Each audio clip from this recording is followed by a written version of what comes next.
नमस्कार प्यारे साथियों। स्वागत है आप सभी का हमारे YouTube चैनल ब्यूरोक्रेट्स क्लब में। यह वीडियो स्पेसिफिकली उन साथियों के लिए है, उन मित्रों के लिए है जिन्होंने 69th बीपीएससी का मेंस लिखा है और अब वो इंटरव्यू कॉल लेटर की इंतज़ार कर रहे हैं। इस वीडियो के माध्यम से हम लोग मोस्ट इम्पॉर्टेंट करंट अफेयर्स का जो टॉपिक है, जो आपके इंटरव्यू के लिए काफ़ी महत्वपूर्ण होने वाला है, उस पर चर्चा करेंगे। आपको पता है कि जो इंटरव्यू है वो लगभग आपका 120 मार्क्स का होता है और काफ़ी अहमियत रखता है आपके सिलेक्शन में, आपके रैंक लाने में। इसलिए जितने भी डायमेंशंस आपके इंटरव्यू के हो सकते हैं उसको कवर करके जाना काफ़ी अहमियत रखता है। तो क्या क्या इम्पॉर्टेंट डायमेंशंस पर आपको ध्यान रखने हैं, तो देखिए कुछ इम्पॉर्टेंट पॉइंट्स। एक तो ये है कि आपका जो बेसिक इंट्रोडक्शन है, आपका जो बेसिक बैकग्राउंड है, उस पर तो क्वेश्चन आता है, ज़्यादा से ज़्यादा क्वेश्चन उसी पर आता है। लाइक कौन से डिस्ट्रिक्ट से आप है, उस डिस्ट्रिक्ट की history, polity, socio economic conditions क्या है, इस टाइप से क्वेश्चंस पूछे जाते हैं। ठीक है। उसके बाद आपका जो एजुकेशनल बैकग्राउंड है, खासकर आपने जिसमें ग्रेजुएशन किया है या फिर पोस्ट ग्रेजुएशन किया है, उसके रिलेटेड आपसे क्वेश्चन पूछे जाते हैं। और तीसरा जो सबसे बड़ा डायमेंशन है वो है आपका करंट अफेयर्स का। और ये जो करंट अफेयर्स है इसमें बिहार स्पेशल से भी पूछे जाते हैं और आपके जो नेशनल या इंटरनेशनल करंट अफेयर्स जो काफ़ी ज़्यादा चर्चा में है उससे रिलेटेड भी क्वेश्चन पूछे जाते हैं।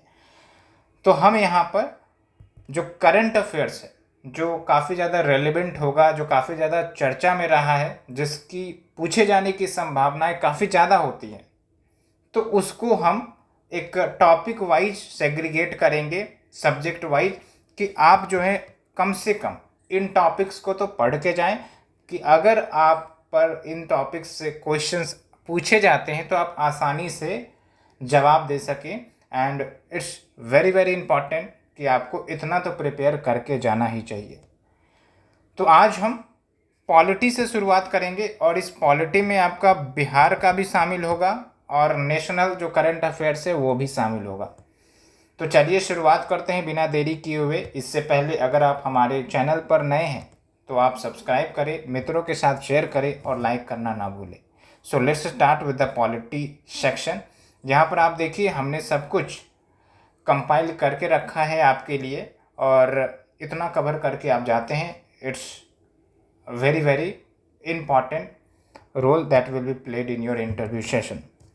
तो यहाँ पर आप देखिए पहला टॉपिक आपका होगा डिलिमिटेशन कमीशन, और इसको हम हिंदी में परिसीमान आयोग भी कहते हैं। हमने हिंदी में इसलिए लिखा है क्योंकि जो हमारे साथी हैं वो हिंदी में भी इंटरव्यू देंगे, इंग्लिश में भी देंगे, इसलिए हमने हिंदी में भी कंसिडर किया है। तो क्या आपको पढ़ कर जाना है डिलिमिटेशन कमीशन में? एक तो ये कि बेसिक ओवरव्यू क्या होता है डिलिमिटेशन कमीशन, इसके संवैधानिक प्रावधान क्या है, क्या ऑब्जेक्टिव्स है इस कमीशन का, और कुछ important facts like first delimitation commission कब हुआ था, और फिर जो डिलिमिटेशन कमीशन है कब तक के लिए फ्रीज किया गया तो कौन से अमेंडमेंट से फ्रीज किया गया। ये सब कुछ इंपॉर्टेंट तथ्य हैं जिस पर आपकी पकड़ होनी चाहिए, क्योंकि फैक्ट्स भी पूछे जाते हैं। ऐसा नहीं है कि सिर्फ आपको रीजनिंग पूछा जाएगा। 15 मिनट का लगभग इंटरव्यू होता है, तो मोस्टली इसमें फैक्ट्स एंड कुछ जो है कुछ टॉपिक्स के रीजन बेस्ड क्वेश्चन पूछे जाते हैं, इसलिए आपको ये कवर करके जाना है। और एक इम्पॉर्टेंट मुद्दा जो इसमें हमेशा कंसर्न में रहता है, न्यूज में रहता है, वो है आपका सदर्न स्टेट्स की क्या चिंताएं हैं जो नए डिलिमिटेशन कमीशन इस्टेब्लिश होंगे उसको लेकर। तो ये टॉपिक आपको कवर करके जाना है। दूसरा जो सबसे न्यूज़ में रहता है मुद्दा, जो आपके बीपीएससी के मेंस में भी क्वेश्चन पूछे जाते हैं, तो इसको कवर करके जाना है, वो है आपका यूनिफॉर्म सिविल कोड। इसको हिंदी में हम समान नागरिक संहिता कहते हैं। क्या कवर करना है इसमें? जो बेसिक ओवरव्यू है कि क्या होता है यूनिफॉर्म सिविल कोड, संवैधानिक प्रोविजन क्या है, जैसे डीपीएसपी है आपका, आपको पता होगा उसमें यूनिफॉर्म सिविल कोड की बातें कही गई है, तो वो चीज़ें आपको ध्यान रखनी है। और कौन कौन से राज्यों ने इसे इम्प्लीमेंट किया है। अभी हाल में ही एक राज्य है जिन्होंने यूनिफॉर्म सिविल कोड को लागू किया है। और इसमें जो सबसे इम्पॉर्टेंट चीज़ आपको ध्यान रखनी है कि भाई अगर यूसीसी लागू होता है तो उसका पॉजिटिव साइड क्या है और निगेटिव साइड क्या है, और इम्पॉर्टेंट जजमेंट जो सुप्रीम कोर्ट ने दिए हैं regarding the uniform civil code. ज़्यादा नहीं, एक आध जजमेंट आपको ध्यान रखना है ताकि आप अगर जवाब दें तो सुप्रीम कोर्ट ने जो प्लस पॉइंट बताया है अपने जजमेंट के थ्रू आप उसको रेफरेंस दे सके। और यहाँ पर आपका ओपिनियन भी पूछा जा सकता है कि आपको क्या लगता है यूनिफॉर्म सिविल कोड के बारे में, लाना चाहिए या नहीं लाना चाहिए। तो इन सब डायमेंशंस पर आप फोकस करें, आपका यूनिफॉर्म सिविल कोड तैयार हो जाएगा। उसके बाद चलते हैं हम नेक्स्ट टॉपिक की तरफ, sixth schedule of the constitution. ये सिक्स्थ शेड्यूल काफ़ी ज़्यादा चर्चा में रहा था क्योंकि लद्दाख में इसकी डिमांड काफ़ी ज़्यादा तेज हुई थी, प्रोटेस्ट भी हुआ था, अनशन भी हुआ था। ठीक है, तो सिक्स्थ शेड्यूल क्या है, बेसिक नॉलेज रखना है कि भाई ये ट्राइबल्स का स्टेटस देने के बात करते हैं। ठीक है, और जो ट्राइबल्स के स्टेटस दिए जाएंगे यानी कि कौन से एरिया को सिक्स शेड्यूल में रखा जाएगा, उसके क्या टर्म्स एंड कंडीशन है, ये हालांकि एमसीक्यू में भी पूछा गया था बीपीएससी के, तो आपको इंटरव्यू के लिए भी इतना तो तैयार रखना चाहिए क्या टर्म्स एंड कंडीशन होते हैं to be incorporated in the sixth schedule. उसके बाद है आपका नाइन्थ शेड्यूल। अब ये क्यों चर्चा में रहा और ये क्यों इम्पॉर्टेंट है, क्योंकि बिहार सरकार ने ये चाहा था कि जो कास्ट बेस्ड लॉ बिहार अगर बनाते हैं, बिहार के स्टेट लेजिस्लेटिव असेंबली अगर बनाती है तो उसको नाइन्थ शेड्यूल में लगा दिया जाए ताकि कोई भी जुडिशरी उसे चैलेंज नहीं कर सके।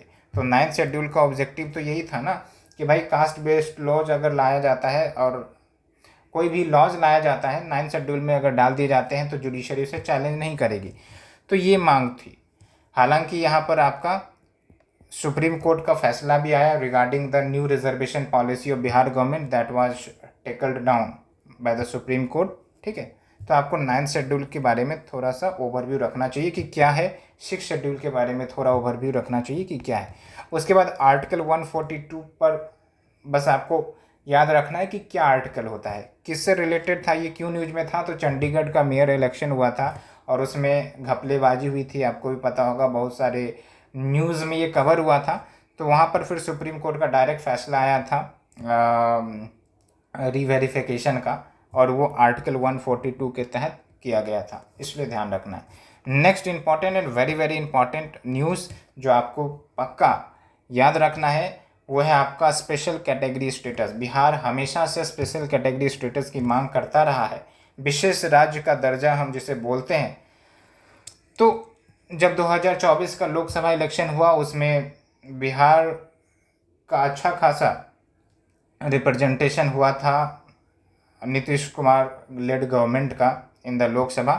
तो इसीलिए स्पेशल कैटेगरी स्टेटस की डिमांड काफ़ी ज़्यादा तेज हुई थी। तो इसमें आपको क्या ध्यान रखना है कि भाई क्या होता है ये स्पेशल कैटेगरी स्टेटस और क्या एलिजिबिलिटी होती है अगर कोई भी राज्य स्पेशल कैटेगरी स्टेटस में शामिल होना चाहता है कि नहीं।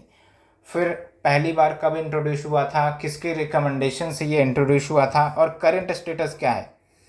हालांकि मैं आपको बता देता हूँ 14 फाइनेंस कमीशन ने ये साफ साफ रिकमेंड किया था कि स्पेशल कैटेगरी स्टेटस को हटा दिया जाए। तो अब कोई स्पेशल कैटेगरी स्टेटस नामक का जो कैटेगराइजेशन है वो एग्जिस्ट नहीं करता है, लेकिन फिर भी आपको ध्यान रखना है कि क्या होता है स्पेशल कैटेगरी स्टेटस और अगर मिलते हैं किसी राज्य को तो क्या बेनिफिट वो पाएगा। तो इस तरीके से आपको इस टॉपिक पर अच्छे से ध्यान रखना है। उसके बाद एक टॉपिक है आपका गवर्नर। ये तो हमेशा काफ़ी ज़्यादा चर्चा में रहते हैं, राज्यपाल कहते हैं और ये कॉन्स्टिट्यूशनल हेड होते हैं स्टेट के। और ये न्यूज़ में क्यों रहते हैं, बिकॉज जो आपके सेंटर पर जो गवर्नमेंट है और स्टेट के लेवल पर जो गवर्नमेंट है, अगर दोनों पार्टी डिफरेंट है तो कहीं ना कहीं ये टसल देखने को मिलती है। जैसे वेस्ट बंगाल का इशू था, उसके बाद पंजाब का इशू था, ठीक है, उसके बाद तमिलनाडु का इशू था। तो ये मुद्दे न्यूज में रहते थे। तो आपको थोड़ा सा अंडरस्टैंड करके रखना है कि गवर्नर से रिलेटेड क्या कॉन्स्टिट्यूशनल प्रोविजंस है, क्या कुछ पावर हैं और गवर्नर और स्टेट के बीच कौन सी मुद्दे हैं जो काफ़ी ज़्यादा चर्चा में रहती है। ठीक है, एक तो आपको पता होगा कि जो स्टेट यूनिवर्सिटी के चांसलर होते हैं वो गवर्नर होते हैं, तो इसका मुद्दा भी काफ़ी ज़्यादा चला था। फिर एक मुद्दा ये भी था कि भाई गवर्नर साहब जो हैं वो स्टेट के बिल को अपने पास रिजर्व करके रख लेते हैं, फिर अपना कंसेंट नहीं देते हैं, जिसके कारण बिल अटक जाता है। तो ये सब कुछ 4-5 मुद्दे हैं जो घूमते फिरते रहते हैं, ये आपको अच्छे से याद रखना है। उसके बाद सरकारी कमीशन, पुंछ कमीशन के कुछ रिकमेंडेशंस ध्यान रखने हैं। ये आपका सेंटर स्टेट रिलेशंस के टॉपिक पर बनाया गया था। उसके बाद आपका जो नेक्स्ट टॉपिक है वो है आपका 10th शेड्यूल, काफ़ी इम्पॉर्टेंट है। इसी को हम एंटी डिफेक्शन लॉ भी कहते हैं, ठीक है। तो क्या होता है ये आपका 10th schedule, anti defection law क्या है और क्यों इसकी ज़रूरत है और इसकी क्या लैकुनाज है या कमी है। आपको पता है कि despite we have the 10th schedule, लेकिन ये अच्छे से इम्प्लीमेंट नहीं हो पाता है, ठीक है। अब किसी मेंबर को अगर हटाना है as per the anti defection law, तो अगर वो सेम पार्टी, रूलिंग पार्टी से है तो उसको हटाने में डिले होगा, और अगर वो अपोजिशन पार्टी से है तो उसको तुरंत से तुरंत हटाया जाता है। तो इस टाइप का जो कंसर्न्स है वो आपको ध्यान रखने। बेसिक ओवरव्यू, ज़्यादा डिटेल में नहीं जाना है क्योंकि आप मेंस का आंसर राइटिंग नहीं लिख रहे हैं, लेकिन ओवरव्यू आपको पता होना चाहिए कि क्या होता है। उसके बाद है आपका पार्लियामेंट्री फंक्शनिंग, यानी कि सदन की कार्यप्रणाली। इससे रिलेटेड आपका क्वेश्चन आ सकता है, पूछा जा सकता है। इसमें आपको ध्यान रखना है कि अभी जो ट्रेंड देखा जा रहा है कि जो पार्लियामेंट्री फंक्शनिंग है वो धीरे धीरे कहीं ना कहीं उतनी ज़्यादा प्रोडक्टिव नहीं है। सेशंस कम होते हैं और जो पार्लियामेंट में प्रोटेस्ट ज़्यादा हो जाते हैं अपोजिशन और रूलिंग पार्टी के बीच में। प्लस क्या है कि जो बिल्स होते हैं वो डायरेक्टली पास कर दिए जाते हैं without referring to the parliamentary committee. तो ये सब कुछ इम्पॉर्टेंट मुद्दे हैं जो पार्लियामेंट्री फंक्शनिंग को प्रभावित करते हैं। तो कुछ आपको डाटा ज़रूर याद रखना है कि भाई पहले के मुकाबले अभी कितना बिल्स जो है वो पार्लियामेंट्री कमिटीज को रेफ़र किया जाता है, ठीक है। अपोजिशन का व्यू लिया जाता है कि नहीं लिया जाता है। तो इन सब मुद्दे को आपको थोड़ा ध्यान रखना है। और क्यों ये पार्लियामेंट्री फंक्शनिंग की प्रोडक्टिविटी डिक्लाइन हो रही है, तो थोड़ा इन सब बातों पर भी फोकस करना है और इसका क्या प्रभाव पड़ता है इन जनरल एंड स्पेसिफिक पूछे तो डेमोक्रेसी पर क्या प्रभाव पड़ता है। तो ऐसे करके आप सोचिए, बस आपको इतना कवर करना है। उसके बाद जो नए 3 क्रिमिनल लॉज लाए गए थे, ठीक है, उसका ओवरव्यू रखना है कि कौन नया जो आया है किसको रिप्लेस किया। जैसे इंडियन पिनल कोड है, ठीक है, और इंडियन एविडेंस एक्ट है, तो भारतीय साक्ष्य बिल उससे रिप्लेस हुआ है। तो ऐसे करके आपको ध्यान रखना है। और थोड़ा सा जो प्रीवियस एक्ट्स हैं उसके हिस्ट्री या हिस्टोरिकल बैकग्राउंड पता होने चाहिए कि भाई कब लागू हुआ था, किसके गवर्नरशिप या वाइसरायशिप के अधीन लागू हुआ था। तो थोड़ा आपको ओवरव्यू रखना है, ज़्यादा डिटेल में नहीं, क्योंकि काफ़ी ज़्यादा चर्चा में रहे हैं, ये इम्प्लीमेंट हो चुका है, इसलिए क्वेश्चन थोड़ा पूछा जा सकता है। उसके बाद एक है आपका पेंडेंसी ऑफ द केसेस, यानी कि जो जुडिशरी है हमारा, चाहे सुप्रीम कोर्ट हो या फिर हाई कोर्ट हो या फिर डिस्ट्रिक्ट कोर्ट ही क्यों ना हो, वहाँ पर जो केसेस हैं काफ़ी ज़्यादा पेंडेंसी में है, अंडर ट्रायल में है, ठीक है।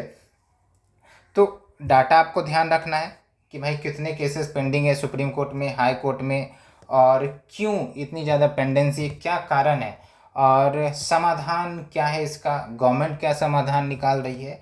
और ये आपको इतना ध्यान रखना चाहिए, ज़्यादा नहीं, बस इतना। उसके बाद इलेक्शन का मुद्दा काफ़ी ज़्यादा न्यूज में रहा है because of the Lok Sabha election. तो यहाँ से भी क्वेश्चन पूछे जा सकते हैं। किस टाइप से क्वेश्चन पूछा जा सकता है, तो आप देखिए, एक तो क्वेश्चन आपका लीडर ऑफ अपोजिशन पर पूछा जा सकता है, क्योंकि पिछले लोकसभा में लीडर ऑफ अपोजिशन रिकॉग्नाइज नहीं हुआ था, लेकिन इस बार लीडर ऑफ अपोजिशन रिकॉग्नाइज हुआ है। तो इसका आपको बेसिक पॉइंट क्लियर होना चाहिए कि क्या होता है लीडर ऑफ अपोजिशन और इसकी एलिजिबिलिटी क्राइटेरिया क्या है। और दूसरा आपका जो पॉइंट आपको ध्यान रखना है वो appointment of chief election commissioner and other election commissioners, ठीक है। इसमें सुप्रीम कोर्ट का जजमेंट आया था कि भाई डायरेक्टली प्रेसिडेंट अपॉइंट नहीं कर सकते सीईसी को, उसके लिए जो 3 मेंबर की बॉडी है वो रिकमेंड करेंगे प्रेसिडेंट को, तब जाके वो अपॉइंट करेंगे सीईसी को। तो वो 3 मेंबर बॉडी में कौन कौन शामिल होते हैं उसको आपको ध्यान रखना है, ठीक है। उसके बाद मॉडल कोड ऑफ कंडक्ट भी काफ़ी ज़्यादा चर्चा में रहा था। तो क्या होता है model code of conduct, is it legally enforceable, अगर नहीं तो फिर क्यों, और इसको स्ट्रेंथन करने के लिए क्या किया जा सकता है। तो थोड़े बहुत आपको डायमेंशंस ध्यान रखने। उसके बाद एक और जो मुद्दा काफ़ी ज़्यादा चर्चा में रहा था वो है आपका साइमल्टेनियस इलेक्शन, जिसको हिंदी में कहते हैं एक राष्ट्र एक चुनाव। ठीक है, और क्या होता है ये आपको थोड़ा पता होना चाहिए। और साइमल्टेनियस इलेक्शन हमारे देश में अगर होते हैं तो इसके क्या पॉजिटिव्स होंगे, क्या निगेटिव्स होंगे, इसको अच्छे से ध्यान रखना है, पॉइंट याद करके जाना है। और थोड़ा सा हिस्टोरिकल बैकग्राउंड पर भी फोकस करना है। Historical background in the sense कि जब हमारा देश पहला चुनाव हुआ था तब आपका साइमल्टेनियस इलेक्शन ही हुआ था, तो कब तक आपका साइमल्टेनियस इलेक्शन कंटिन्यू रहा और इसके टूटने के, इसके पैटर्न को टूटने के क्या कारण थे, तो आपको इन पॉइंट पर ध्यान रखना है। और एक कमेटी भी करी गई थी हाल फिलहाल में फॉर्मर प्रेसिडेंट रामनाथ कोविंद की अध्यक्षता में, तो उस कमेटी का नाम आपको ध्यान रखना है, चेयरपर्सन के नाम हमने आपको बता दिए। उसके बाद एक मुद्दा जो काफ़ी ज़्यादा गरमाया था वो था आपका इलेक्टोरल बॉन्ड स्कीम को लेकर, और यहाँ पर आपको ध्यान रखना है कि ये स्कीम क्या है और सुप्रीम कोर्ट ने इसे क्यों स्ट्राइक डाउन किया था और कौन से जजमेंट में इसे स्ट्राइक डाउन किया था। और उसी से रिलेटेड एक मुद्दा है कि इतनी ज़्यादा जो इलेक्टोरल फंडिंग की जाती है जिसमें ट्रांसपेरेंसी नहीं होती है, तो क्या कंसर्न है, क्यों चिंतित रहते हैं इलेक्टोरल फंडिंग को लेकर और इसका प्रभाव डेमोक्रेसी पर कैसे पड़ता है, ये आपको सोचना है। ठीक है, और स्टेप्स क्या लिए गए हैं आपके इलेक्टोरल प्रोसेस में ट्रांसपेरेंसी लाने का और सुधारने का, इन सब चीज़ों पर आपको फोकस करना है। उसके बाद है आपका क्रिमिनलाइजेशन ऑफ पॉलिटिक्स, जिसको हिंदी में हम कहते हैं राजनीति का अपराधीकरण। मतलब जब राजनीति में अपराधी आ जाते हैं तो उनको हम कहते हैं भाई क्रिमिनलाइजेशन ऑफ पॉलिटिक्स। अब यहाँ पर आपको क्या ध्यान रखना है, कुछ डाटा पर आपको ध्यान रखना है, जैसे बिहार में क्या स्टेटस है, कितने परसेंटेज जो MLAs हैं या MPs हैं जिन पर क्रिमिनल चार्जेज हैं, ठीक है, और ये क्यों इंटर हो जाते हैं, और इंडिया का क्या स्टेटस है और इसका इम्पैक्ट क्या होता है ओवरऑल इलेक्टोरल प्रोसेस या फिर डेमोक्रेसी पर। इन जनरल आपको कुछ पॉइंट्स याद रखने हैं। ठीक है, उसके बाद नेक्स्ट टॉपिक है आपका ई गवर्नेंस। तो ई गवर्नेंस आपका मेंस का भी टॉपिक है, BPSC मेंस में भी ये ई गवर्नेंस के ऊपर क्वेश्चन पूछा जाता है। तो ई गवर्नेंस क्या होता है ये बेसिक आपको ध्यान रखना है। भारत सरकार ई गवर्नेंस को प्रमोट करने के लिए कुछ इनिशिएटिव चला रही है, क्या वो इनिशिएटिव है, बिहार सरकार चला रही है, इस पर भी आपको फोकस करना है कि बिहार सरकार का क्या इनिशिएटिव है। जैसे आपने देखा होगा कि अगर आपको कास्ट सर्टिफिकेट या फिर इनकम सर्टिफिकेट कुछ भी बनाना है तो ऑनलाइन बना पाते हैं आप, फ्लेक्सिबिलिटी रहती है ना। जो आपके इंटरमीडिएरीज रहते हैं बिचौलिए, उनकी अवेलेबिलिटी कम हो जाती है। तो ये सब क्या ई गवर्नेंस के एग्जाम्पल है। तो ऐसे आपको बहुत सारे एग्जाम्पल्स ई गवर्नेंस के याद रखने हैं और इसका क्या पॉजिटिव इम्पैक्ट होता है और क्या अभी भी चैलेंजेस हैं ई गवर्नेंस को लेकर, इन सब पर आपको ध्यान रखना है। साथ के साथ ये भी देखना है कि जो टेक्नोलॉजी है जिस प्रकार से काफ़ी ज़्यादा प्रोग्रेसिव हो रही है, बढ़ती जा रही है, तो सर्विस डिलीवरी में क्या ये रोल निभा रहा है ना, क्या ये पॉजिटिव इम्पैक्ट्स ला रहा है। और कुछ आपको फैक्ट्स के साथ, डाटा के साथ इसको आगे चलना है। ठीक है, याद रखना है कुछ फैक्ट्स डाटा अगर आप देखते हैं तो। उसके बाद एक जजमेंट सुप्रीम कोर्ट का आया था MK Ranjit Singh and others versus union of India and others case में। इसमें सुप्रीम कोर्ट ने क्या कहा था कि right to free from adverse effect of climate change should be recognised by article 14 and article 21। तो भाई ये दो आर्टिकल क्या होते हैं इस पर आपको फोकस करना है। और ये जजमेंट का नाम आपको थोड़ा सा याद रखना है रेफरेंस के लिए, ज़्यादा आपको लंबा नहीं, वैसे आप याद रख सकते हैं MK Ranjit Singh versus union of India भी आप याद रखिएगा तो काम चल जाएगा। ठीक है, इसमें ये जजमेंट दिया गया था। उसके बाद लोकल गवर्नेंस की बात करें तो इन टॉपिक्स को भी तैयार करके रखना है, क्योंकि ये तो आपका वैसे प्रीलिम्स में भी इम्पॉर्टेंट रखता है, मेंस के लिए भी इम्पॉर्टेंट रहता है और इंटरव्यू में भी पूछा जा सकता है। क्योंकि आपको पता है कि majority of the area in Bihar क्या है, आपके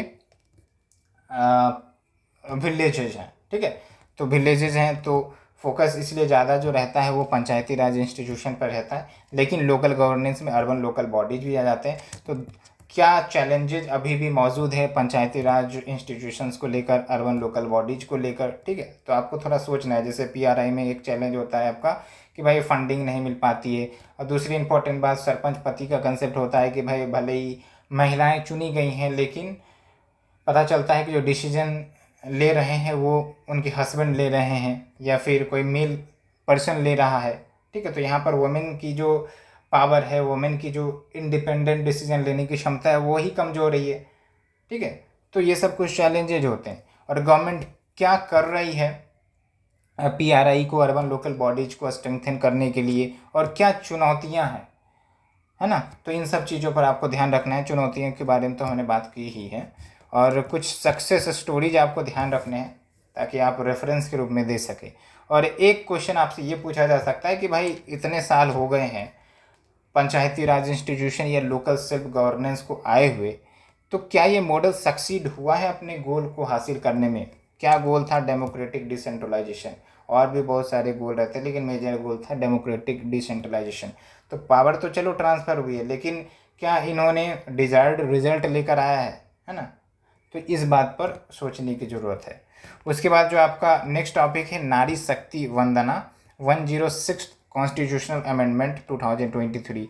ये आपका पार्लियामेंट में वुमेन्स के रिजर्वेशन को बढ़ाने के लिए लाया गया है। ये आपको ध्यान रखना है क्या है ये, और कब से ये इम्प्लीमेंट होगा, और वुमेन का क्या स्टेटस है फ़िलहाल बिहार के स्टेट लेजिस्लेटिव असेंबली में, कितनी महिलाएं हैं, परसेंटेज कितना है, और पार्लियामेंट में महिलाओं की संख्या कितनी है, परसेंटेज के टर्म्स में क्या है, और बिहार गवर्नमेंट ने क्या इनिशिएटिव्स लिया है महिलाओं को पॉलिटिकल डायमेंशन में बढ़ावा देने के लिए। जैसे आपको पता होगा पंचायती राज इंस्टीट्यूशन लोकल गवर्नेंस में 50% रिजर्वेशन है। ठीक है, उसी प्रकार से ये जो आपका इनिशिएटिव लाया गया है, इसमें भी आपका अब जो है महिलाओं का रिजर्वेशन बढ़ जाएगा पार्लियामेंट में या फिर स्टेट लेजिस्लेटिव असेंबली में। तो बिहार सरकार की अन्य क्या योजना है, इस पर ध्यान रखना है। और एक क्वेश्चन ये कि भाई महिलाओं का रिप्रेजेंटेशन इतना कम क्यों है पॉलिटिक्स में, तो इसके कुछ कारण आपको ढूंढने। बिहार में काफ़ी कम है, तो क्यों है, तो आपको 5-6 रीजन ढूंढ के रखने का, ताकि आप इंस्टेंट आंसर दे सके। उसके बाद नेक्स्ट है आपको OTT प्लेटफॉर्म, कि भाई ओवर द टॉप प्लेटफॉर्म्स क्या होते हैं और इसको लेकर इतनी ज़्यादा चिंता क्यों है समाज में।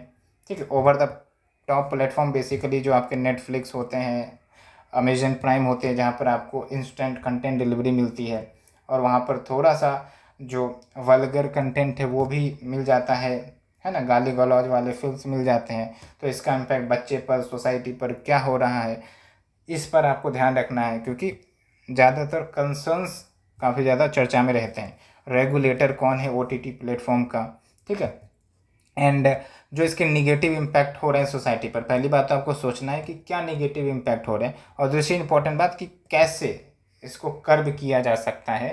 ठीक है, कैसे कर्ब किया जा सकता है, आप अपने ओपिनियन दीजिए। तो ऐसे करके आपको ध्यान रखना है। साथ के साथ एक है आपका जो क्राइम अगेंस्ट वुमेन है इंडिया में, वो काफ़ी ज़्यादा चर्चा में है because of the sad news that is the rape case in Kolkata, जो कि काफ़ी ज़्यादा दुखद बात है, दुखद घटना है। तो इससे रिलेटेड आपको क्वेश्चन पूछा जा सकता है कि भाई वुमेन की जो सेफ्टी है उसको तवज्जो नहीं दिया जाता है, उससे रिलेटेड क्या चैलेंजेज है, क्या समाधान है। और आप देखिए कि हर साल कुछ ना कुछ ऐसी गंभीर घटनाएं आ ही जाती है जो कहीं ना कहीं आत्मा को भी परेशान कर देती है। तो क्या चैलेंजेज है, सॉल्यूशन क्या है, और किस प्रकार की घटनाएं महिलाओं के साथ होती है। जैसे आपको पता होगा, एक तो डॉरी से रिलेटेड है, दहेज से रिलेटेड, एक तो होता है डोमेस्टिक वायलेंस होता है, एक तो होता है कि भाई patriarchy, male dominating the women, ठीक है, और एक आपका रेप केसेस, ये सब तो चीज़ें हैं। तो इस प्रकार के कुछ आपको पॉइंट्स याद रखने, इससे रिलेटेड कुछ डाटा या फैक्ट्स ध्यान रखने हैं। उसके बाद आप देखिए कि गवर्नमेंट ने क्या इनिशिएटिव लिया है, कुछ जुडिशरी ने इनिशिएटिव लिया है, तो उसके रेफरेंस आपको थोड़ा ध्यान रखने चाहिए।